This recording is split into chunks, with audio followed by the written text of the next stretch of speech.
جی comment section میں ایک صاحب نے پوچھا ہے کہ کیا ایک اسلحہ لائسنس پہ دو جو ہتھیار ہیں یا اسلحے وہ رکھا جا سکتے ہیں؟ تو سب کو ظاہر سی بات ہے، وہ بات کا علم ہے کہ ایک جو لائسنس ہے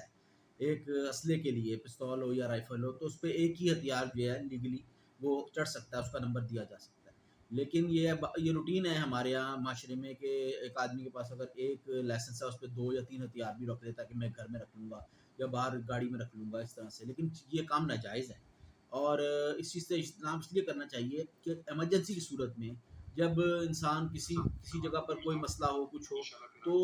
ایک لائسنس پہ 2 ہتھیار رکھنے والے کو مسئلہ اس وقت فیس کرنا پڑتا ہے کہ جس وقت کسی ایمرجنسی کی صورت میں آپ نے وہ سیلف ڈیفینس میں یا کسی لڑائی جھگڑے میں وہ اسلحہ اپنے استعمال میں لانا ہے، تو آپ کا جو بھائی ہے یا کوئی دوست ہے، وہ ظاہری بات ہے وہ اسلحہ بھی جو ہے وہ ایسی ایمرجنسی میں انسان کا ذہن جو ہے وہ تو اس مسئلے میں پھنسا ہوتا ہے، تو وہ اگر وہاں پر آ جائے اور ایسے موقع پر پہ کال ضرور کی جاتی ہے، تو پولیس کے سامنے ان دونوں جو ہتھیار ہیں ان کے نمبر 1 ہوں گے، اور ایسے موقع پہ انسان جو ہے وہ مشکل میں پھنس سکتا ہے۔ یعنی سڈن پرووکیشن میں جو ہے انسان وہ دونوں ہتھیار اگر ایک جگہ ایک موقع پر پولیس کی گرفت میں آ جائیں تو آپ کے لیے جو ہے وہ 13-20-65 ناجائز اسلحے کی FIR ہو جائے گی، اور آپ جس مسئلے میں پھنسے ہوئے ہیں، وہ لڑائی جھگڑا یا وہ مسئلہ جو سیلف ڈیفینس کا جو بھی ہے، جس آپ واردات کو جو ہے وہ پہلے ہی اس سے فیس کر رہے ہیں، تو اس سے زیادہ آپ کو یہ ایک علیحدہ آپ کے جو ہے وہ آپ کے لیے مسئلہ بن جائے گا کہ اب اس ایک لائسنس پہ دوسرا ناجائز ہتھیار کہاں کس طرح سے اس کو جو ہے وہ بچایا جائے۔ تو ایسی چیزوں سے اجتناب کرنا چاہیے انسان کو، جو ہے قانون کی پاسداری کرتے ہوئے ایک لائسنس پہ ایک ہی ہتھیار رکھنا چاہیے۔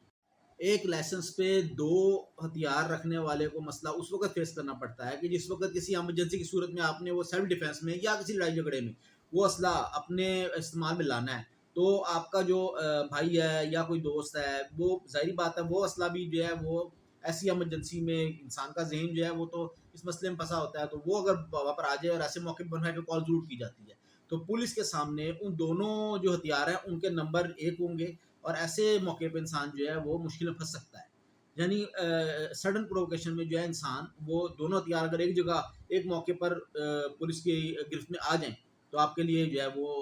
13-20-65 ناجائز اسلحے کی FIR ہو جائے گی، اور آپ جس مسئلے میں پھنسے ہوئے ہیں، وہ لڑائی جھگڑا یا وہ مسئلہ جو سیلف ڈیفینس کا جو بھی ہے، جس آپ واردات کو جو ہے وہ پہلے ہی اس سے فیس کر رہے ہیں، تو اس سے زیادہ آپ کو یہ ایک علیحدہ آپ کے جو ہے وہ آپ کے لیے مسئلہ بن جائے گا کہ اب اس ایک لائسنس پہ دوسرا ناجائز ہتھیار کہاں کس طرح سے اس کو جو ہے وہ بچایا جائے۔ تو ایسی چیزوں سے اجتناب کرنا چاہیے انسان کو، جو ہے قانون کی پاسداری کرتے ہوئے